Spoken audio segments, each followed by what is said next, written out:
Hello friends, I am Chrissy Lou and today I'm going to be talking to you about Clamp manga. You're in the Clamp section of my manga area. Just a quick disclaimer, this video is all over the place and I did not script it, so I don't even know what I'm talking about, so hopefully I can make sense of it in editing. If you don't know, Clamp is a very famous mangaka. Specifically, Clamp is a group of 4 people. And they're a team that create some of the most iconic and famous manga out there. They're a team of artists, writers, character designers, that sort of thing. Everybody in the group has a specific role. And together they have created some of the world's most famous manga. They have also created my personal favorite manga, Cardcaptor Sakura. So Clamp started in the 80s, I think, as a doujinshi circle, and doujinshi is basically like fan created comics. They're mostly created, it's like fan fiction but for comics, and it's called doujinshi. So they started as a doujinshi group. They did a lot of stuff on JoJo's Bizarre Adventure and a lot of BL stuff. They gained kind of like notoriety and fame for their doujin and for their original comics, and eventually they were picked up to start serializing manga in magazines. And the lineup for Clamp has changed over time, but the 4 that are currently in there are the 4 that have lasted the longest. Clamp is really known for its very distinct art style, its themes of love and relationships, and their crazy plot lines, and their kind of like interconnected Clamp universe. It's all super fun. Clamp manga is some of the first that came over from Japan into the US in the big manga boom in the early 2000s. They are some of the first manga that I ever read. Personally, I don't remember the first manga that I ever read. It was something like Cardcaptor Sakura, Fushigi Yugi.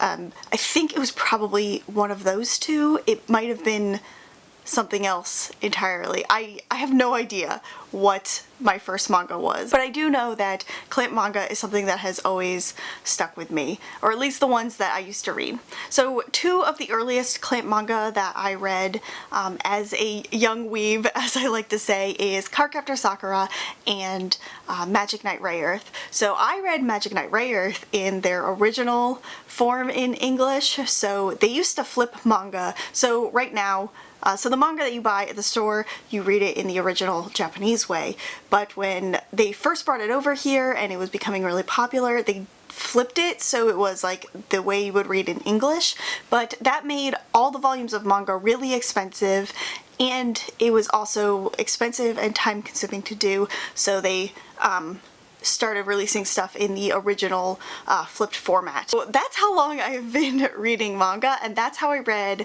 Magic Knight Rayearth. I read the first 2 volumes of it and then nothing else. I also read Cardcaptor Sakura, and Cardcaptor Sakura I was kind of collecting with my friend, and we don't talk that much anymore, and she got rid of all of her anime stuff, so I didn't have those volumes, so I've been collecting them. And also, what they did, one of the many crimes of Tokyo Pop, is the Cardcaptor Sakura manga is 12 volumes long, but it's kind of split up into 2 different arcs, and they published, at least there's special editions. They originally published, I think, 1 through 12, and then they did special editions where they did 1 through 6, and then Cardcaptor Sakura Master of the Clow 1 through 6. And I think I started with the Master of the Clow stuff and not the start of the series, but that is a very long tangent. What I'm trying to say is I have a history with Clamp manga, and I've always liked and kind of adored Clamp's art style and their storytelling and everything like that, but I really haven't read a lot of their until recently. I'd only really read a little bit of Magic Knight Rayearth, Tsubasa, Holic, and Cardcaptor Sakura. I hadn't really read much else, so I wanted to fix that. One of the great things about reading Clamp manga is how interconnected their stories are. If they don't have characters that show up in other manga or like things that cross over, or the multiverse that is Holic and Tsubasa. They have a lot of similar themes and things like that. So this like interconnectedness is something that really draws me to Clamp manga. I really adore Clamp manga, and so I want to read more of it. More specifically, I want to read all of it. I've mentioned this in several videos, but this is kind of like the official start to my Clamp project. I was kind of trying to come up with a name for this project, but I haven't really come up with anything really great, so if you have any suggestions, let me know and let me tell you about the project. So essentially, I just want to read all of Clamp's manga. I want to read their most popular stories, and I want to read their older stories. Some of this is going to be a little more accessible than others. There are a few things like Cardcaptor Sakura where it's really easy to get their manga in several different forms, but then there's other stuff like their older series or their less iconic series and one-shot mangas that are more difficult to come by. So slowly I have been collecting things. If I go to a secondhand bookstore, if I go to an anime convention, when those are safe, I like to look for older Clamp manga to pick up. I've been a little bit successful, but I'm gonna have to really start searching soon. So what I'm going to be doing essentially is reading these Clamp manga, and then I'm going to be making videos, either vlogs on my experience that I'm reading them, or discussion videos, reviews, that sort of thing, and kind of like documenting my process of reading all of Clamp's manga. And through that process, I'm going to be kind of like creating a Clamp ranking of what I like best. So I'm going to be showing off everything that I have read and everything that I've collected, because some things I have different versions of, and then also the things that I haven't read and kind of what's up next. This shelf right here is a new addition to my manga library, I guess, and this is where I'm going to be keeping all of my Clamp manga. Right now it's a little sparse. There's a section here with a vent that I don't really know what to do with, so it's being empty right now so I can get airflow at least into my room. But this is going to be kind of where my Clamp manga is housed, and as I collect more, it will be filled up. First off, my Cardcaptor Sakura collection, I have the first 3 volumes of the collector's edition of Cardcaptor Sakura. So I have volume 1, volume 2, and volume 3. To be honest, I am not super happy with these editions of Cardcaptor Sakura. I mean, the covers are beautiful, I like the large format, and they're just very pretty. Like, the color of the book, like the pink color, gradually gets darker as the volumes go on, which I think is a nice touch, but that's about where it ends. There's only about one color page. So the color page for these is just the cover of it, which I feel like is a cop-out. The Chobits and the Magic Knight Rayearth sets especially are so pretty, and Cardcaptor Sakura, arguably like their most famous manga, it just doesn't, I'm very underwhelmed by these special editions. I think they know that they can sell, so they didn't put a ton of effort into them. I would have liked more color pages, something a little bit more than just a color page of the front page or something, I don't know. But yeah, a little bit disappointed with these. I'm very far behind on this. I think there's like 7 of these out right now, so I need to catch up on them. They are expensive. They're about, yeah, they're $30 each. Next up, I have my aforementioned Tokyo Pop Cardcaptor Sakura special editions, these ones. So these are the manga that I originally got. Not all of these. I've collected most of these like in the past few years. Only some of these were my original ones, and I don't know which ones they were. I think maybe, definitely not 5 and 6. I think probably 1 and 2 are my original ones. The way they split this up is 1 through 6 of the first half of the series, and then Master of the Cloud second half. So I have volume 1, volume 2, Volume 3, Volume 4, which is unfortunately in really bad condition, but these are really hard to find now, so I'm a little upset that this one is so beat up. And then I have Volume 5. And then I have the Master of the Cloud. So I have Volume 1, Volume 2, Volume 3, Volume 4, Volume 5, which runs for a lot of money some places. I have seen this volume of manga specifically for like $100, which is insane. And that was before the pandemic, where resale manga was really expensive. So yeah, but I found this on thrift books for like $5, so that was good. Then I have Volume 6, so I'm only missing one volume of this Cardcaptor Sakura set. I'm missing Volume 6 of the first half. This is a manga that I have read all of before, but I'll be doing a reread before I make my video on it. And then I have the Japanese versions of a few volumes of the Cardcaptor Sakura Clear Card arc. I don't have any English volumes of this yet, but I do have a few Japanese volumes. So I have Volume 1, Volume 2, Volume 3, and Volume 4. I had it in my head that I was going to like read these in Japanese, which is still something that I want to be able to do, but it's gonna take me some time. Side note, I really love the way Japanese manga is. It's so small and it opens up so well. Like, I love Japanese manga. It's also cheaper. Like, does it have a price in here? I got these in the US, so they were a little more expensive. The price was hiked up because they were imported. This is so cute. I haven't even looked at this, but yeah. So these also came with like, some of them came with like a little bookmark, which was nice. I didn't get the special editions of these with the like extra like keychains and stuff because they were expensive. But yeah, I have these 4. I do need to get the English versions. That is it for my Cardcaptor Sakura collection. And then I have Volume 1 of RG Veda, is the kind of omnibus Dark Horse version. I started reading this here, but I'm having a hard time keeping track of everybody. A lot of characters look really similar and they have there are so many names, so I need like a character chart to read this, honestly. So I'm going to restart this, but this is actually their very first published manga. It came out in 1989, so I am only 1 year older than this manga. Next up I have Volume 1. Is this Volume 1? Yeah, Volume 1 and Volume 2 of Angelic Layer, and these are the Dark Horse omnibus versions. I have read Angelic Layer, and I have been trying to make a video on Angelic Layer for like 2 years now, but I just keep on putting it off or overthinking it, so I'm going to not do that anymore.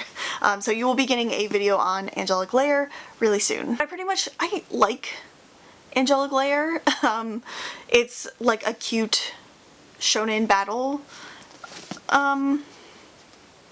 story, and it is also like a precursor to Chobits. It's like the technology used in here eventually like turns into the Persicoms from Chobits. So there's the same universe, this is just like several years before Chobits. And then I have the omnibus of Wish. This is the Dark Horse omnibus. There's only 1 volume, so this big book of anime is the only volume of this. Even this has more color pages than the Cardcaptor Sakura versions, but that's fine.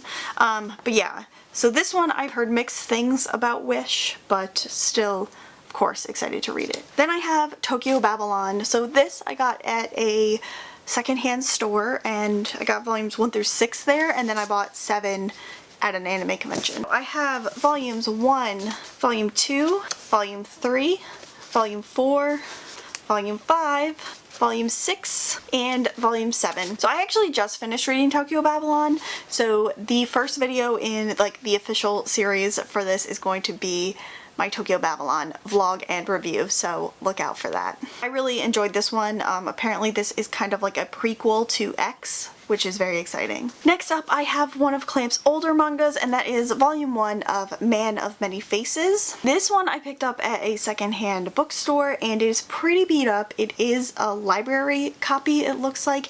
There were more stickers up here that thankfully I was able to take off, but on the side there is a like the library number here, so I'm gonna try to take that off, but it might have to stay on here because I don't want to rip it and ruin it. This was a case where I saw it in the store and I picked it up right away because these are so hard to come by. And then I have Ski, so I have volumes 1 and volume 3 of this. I think there are only 3 volumes, so I'm just missing 2.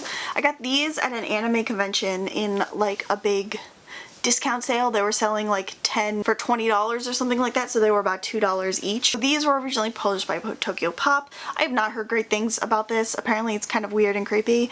We'll see about this one, but I do have to find volume 2. Not super rushed on getting the rest of this one. And then I have Legal Drug, which I read in college at a friend's house and remembered nothing. So I did start to reread it a while ago. I might have to skim the first 2 volumes because I know I got through 1 and 2, but I didn't get to 3. So I might have to skim those volumes to see what's going on. This is a series that was put on hiatus and then came back several years ago. I think the sequel to this is like Drug and Drop or something like that. The state of Legal Drug was very confusing to me for a long time, but I think the rest of the series is contained in Drug and Drop. And then I have Gate 7. So I have volumes 1, volume 2, volume 3, and volume 4. Gate 7 is, these were published by Dark Horse, and this is one of their many unfinished series, and I don't want to say I'm mad about it because I'm really not, because it's not great. But I have a lot of questions. I haven't finished it. I'm almost done with volume 3. I've kind of put it away for a while. It's very wordy and it's very deep-rooted in Japanese history, so if you don't know a lot about Japanese history, I think it's difficult to get through. But it's not my favorite. It's probably my least favorite right now. I'm not going to pull all of these out because there's a lot, but I have volumes 1 through 7 of Tsubasa Reservoir Chronicles. These are the 3-in-1 omnibuses from Kodansha. I have a lot more to go on this. I started reading this and collecting it several years ago because I just wanted to know what the heck was going on with it because I had read a lot of stuff about it. I was like, oh, maybe I'll just watch the anime, but apparently the anime is trash. I really want to finish the rest of this. I have a little bit more to go. Hopefully, I know there's a sequel to this, so I am not 100% sure we're gonna get any answers in this one. Alright, and then I have Magic Knight Rayearth Omnibus Volume 1. So this is the Dark Horse Omnibus, and Kodansha, I think, released a special edition. So these omnibuses are out of print. So I am in a dilemma because I don't have Volume 2, so what do I do? So I really like this series, so I would like to get the collector's editions, but they are expensive. I can't find the second omnibus for this anywhere, so I might just have to bite the bullet and get the collector's editions from this. I mean, they would be really pretty, and then I would probably either sell this to a secondhand store, give it away, or sell it on eBay or something, but I don't know. But I really want to read the rest of this. It's classic, one of my original faves, so, but I've never read the whole thing. It's only 6 volumes, like normally, and this contains the first 3, so, we'll see. Then we have volume 1 of Chobits. This is the Dark Horse Omnibus again, and Chobits I don't like so much. I feel it's very, like ecchi, and I don't like reading manga that way, or manga like that. It makes me feel weird, because it comes off very misogynistic, and weird that this is written by women, but it's just, I don't like this story that much, or the concept that much. I don't know. I know there are collector's editions, but do I like it enough to get them, or do I spend the time hunting down volume 2 of this omnibus? I don't know. We'll have to figure out. This is kind of on the back burner because I don't care about it as much as everything else. That is my whole Clamp collection. I read a good chunk of this, but a lot of it is unfinished, so I need to finish it up. So in the future, you can expect lots of Clamp content coming to my channel. It might not be right away, but the 2 ones that you can expect sometime soon are going to be Tokyo Babylon and Angelic Layer, because those are the two that I have completely finished reading the series. These will come out kind of sporadically when I have finished stuff, but always know that in the back of my mind I am always searching for clamp manga, especially for older copies, and that I am reading it. So yeah, I hope you like this kind of chaotic clamp video. If you have any suggestions for what I should call this series on my channel, I was thinking something like Clamp Complete or something like that, but I'm not super in love with that idea. But if you have any ideas for what I can call this series, that would be great. And let me know in the comments what your favorite clamp manga is. Personally, right now, mine is Cardcaptor Sakura. Of course it is. I really don't think that will change. If you like this video, please give it a thumbs up and subscribe to my channel if you want to see more clamp and manga goodness from me. That is all I've got for you guys today. I'm Chrissy Lou. Till next time, mata ne!